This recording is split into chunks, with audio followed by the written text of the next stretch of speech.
show you or tell you something about my portfolio project here at DSR, Urban Eagle. How did I actually start? When I first thought about what I could do as a project here, I thought, okay, urban sustainability, that is a topic I'm interested in. And how can I, with AI, empower urban sustainability? But when I asked myself that, I realized it's a pretty vague thing, actually. Urban sustainability, it's a buzzword which comes up a lot and means a lot, and by that also maybe means not so much. So how can I empower actual urban sustainability with impact? Well, just a web application or equal is not going to do the job. It's not going to have the real impact.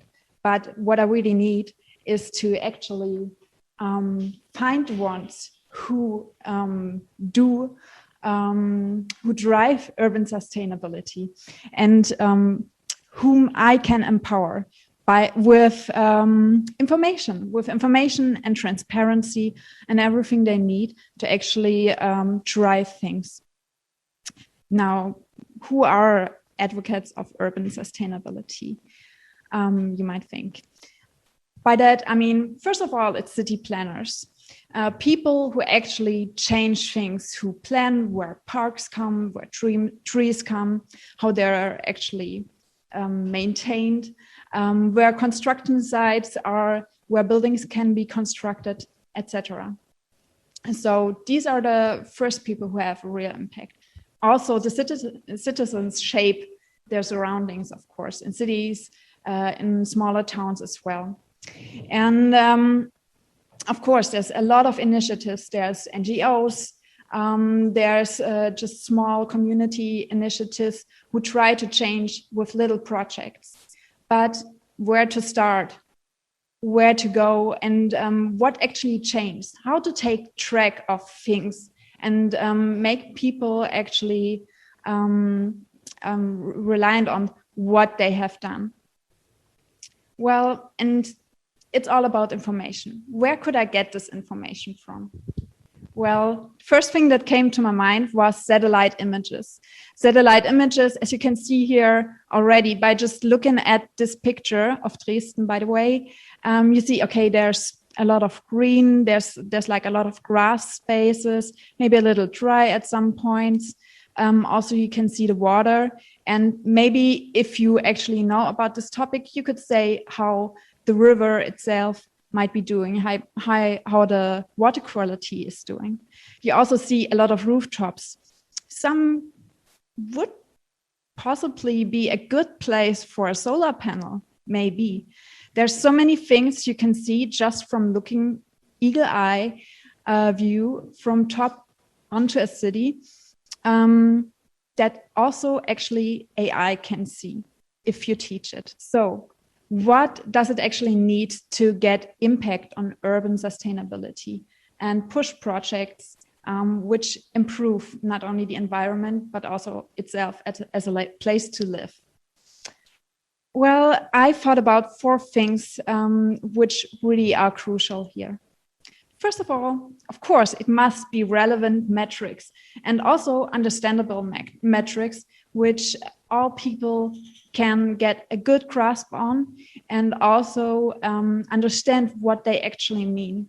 For example, count trees. For example, how many cars are there?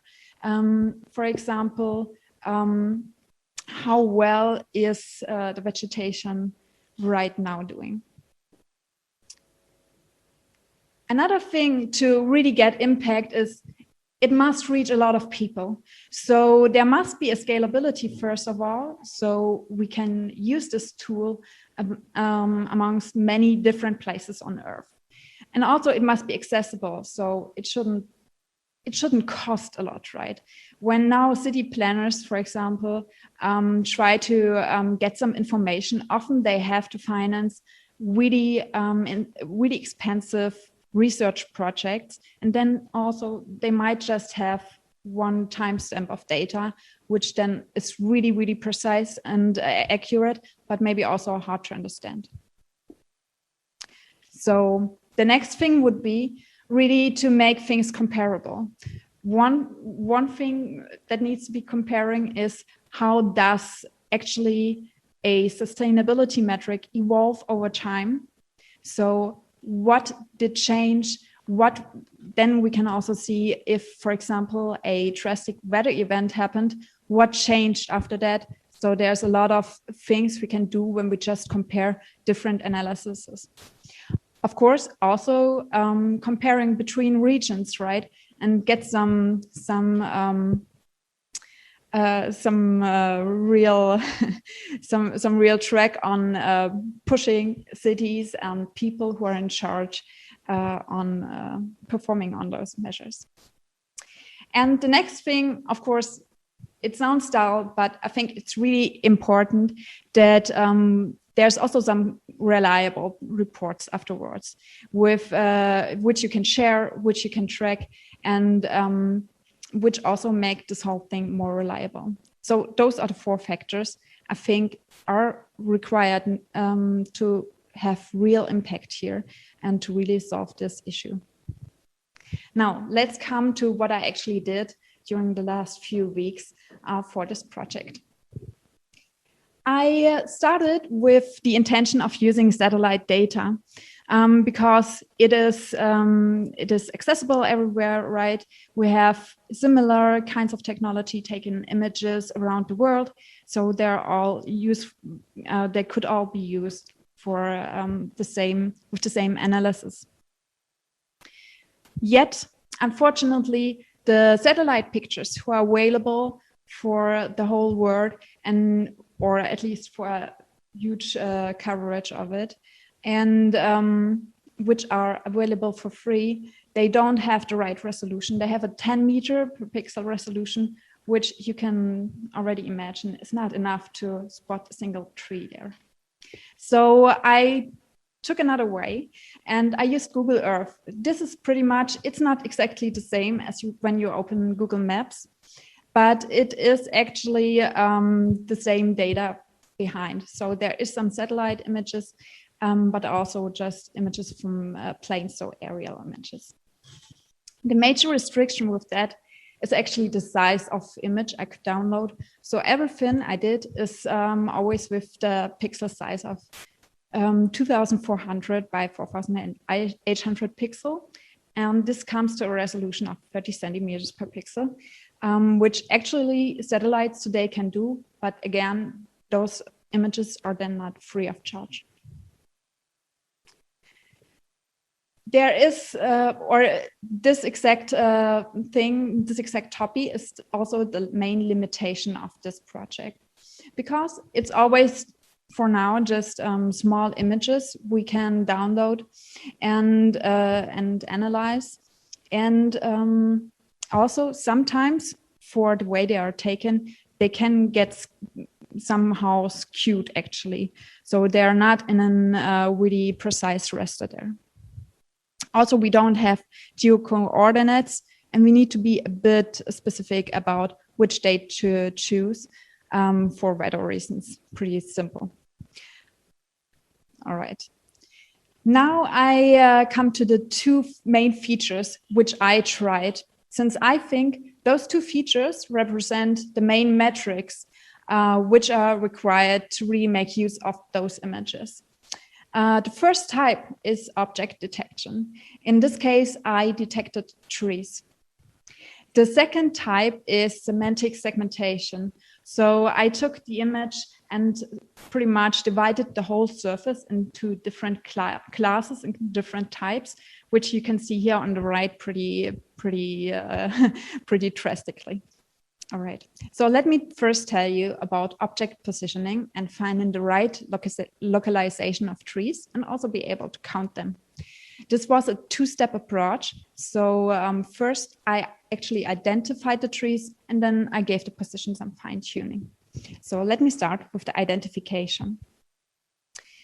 The first algorithm that already came to my mind and also was taught here is YOLO. So you only look once. This was the first thing that really seemed to fit, but not on the second look of it. So what I did is to adapt this logic a little bit, and the first step for that there was to actually separate the image into different tiles which are all the same size. And those tiles then I would label as with tree or without. So this is also the same as with YOLO logic. But if you just take one of those little grids there, you might just put one tree in there. So this actually works. They kind of cover about one tree, but you cannot really see the tree if you just see this one tile. It's just not possible. So if we can see it, also the algorithm won't be able to see it. So what I did is to expand each tile just for training and prediction, to actually to classify the tile within. And this is how it went. So I tested this. I self-trained a model, so there was no pre-training. Also, it wasn't a big convolutional network. It just had a few layers, but already performed pretty well on that. Saying that, also, as you can see in this F1 score, there's still more room to improve, but yet it actually already worked. You will see that later on. What comes out pretty much is labeled tiles. So the small image on the left, black and white, is actually the tiles which came out as prediction here. So the white tiles are the trees. And on the right-hand side, you won't see that well, probably that's the original labels, but I'm just going to show you more of that. One issue here is the actual threshold. So the model is kind of sensitive to this threshold for different regions. It would work with one threshold, but it actually is a hyperparameter, which you can also later on use there. Okay, so this was actually to detect the trees. The second step then was to position them. And this I did by regression of two variables, which represent pretty much the coordinates in pixel scale. So which pixel is the actual center of the tree? That was the question here. And this also I did with AutoKeras. So I used that for 30 trials, and it gave me out a ResNet pre-trained on ImageNet, which I then used. It wasn't trained on many trees, on many images actually, only 1,000 tiles. So it was a really small data set, but still it actually got the positioning better. It's not yet there, but also it's not crucial to the actual topic, which is detecting trees. And so this is definitely making the model better, but it's not crucial. All right, let me come to the second feature, which I tried, which just represents a whole nother type of feature and machine learning, semantic segmentation. So here I separated 4 different classes for the surface. First is what you see in red, the buildings, then the vegetation in green, water in blue, and other spaces are pretty much sealed spaces. So there's construction sites in there, there's streets in there, train tracks, though they have a lot of green around, and all things like that. So in terms of sustainability, maybe you could even speak about it of kind of lost space. All right. What I had was 2 images. One image as the input, the original one, and the output image, which I annotated, and which is the prediction of those 4 classes. What I did here is to use the RGB channels as as encoding here. And I pretty much use the red channel for buildings, the blue channel for water, and the green channel for greens. And if no channel was activated, then it was black. So this is also how they can be shown then later on pretty easily. Though for the training, of course, all 4 classes were one-hot encoded. Then I used a one-by-one convolution, so a UNet based on the ResNet 50 trained on ImageNet, so over 100 layers. And what it pretty much does is it does the regular convolution, so it encodes the image, then there's a little bridge, and it goes back up pretty much, with also transferring some information from the encoding, and spreads it again to the same image size. So this is the decoding, and what comes out is hopefully something that looks something like the output here. So this is how I did. Actually, this is the categorical accuracy here. I only gave it 2 images which were annotated, so 2 images which are not really large. But as you can see in this picture already, for Dresden, it actually already is pretty detailed, and to be really honest, it looks more accurate than what I annotated. So the model seems to be working already very well. So now that you can get a better grasp of it, there is a little demo here. So I deployed Urban Eagle already via Streamlit and GitHub. So if you wish, you can just join me right here and just go to this link as well and try also. So what you see here is a picture of Berlin, first of all. So this is one input picture. And then there's the identification of trees right below. This is no live prediction. This is predictions I made before. Yet these are, in future, probably you will also have those as live predictions and can upload your own images. And yeah, also is a more detailed view. So the ones with the pink rectangulars here, those are actually the trees which the model has found. Always on the left is the comparison without trees, so the original. And you see, okay, sometimes it might predict one tree too many. And sometimes also it goes to weird places. But all in all, actually, it meets the spaces where trees are pretty well. This is the second feature here, so the semantic segmentation. Don't be irritated about the images having different sides. This is due to the tiling that you lose a little bit of space at the bottom and maybe also on the right. So the image of the segmentation might be smaller, but here you can clearly already see the pattern and where there's trees and where there's none. And of course, out of this, it's pretty easy also to get a share of the different surface types. But these cities are much like the presented, the training data. What if we go to Caracas, for example? So as you can see here, Caracas looks, or this district at least, looks different than a European city. It's got much more going on here. It's got much more structure. But if you look at the prediction, actually, they still work also with different lighting, etc.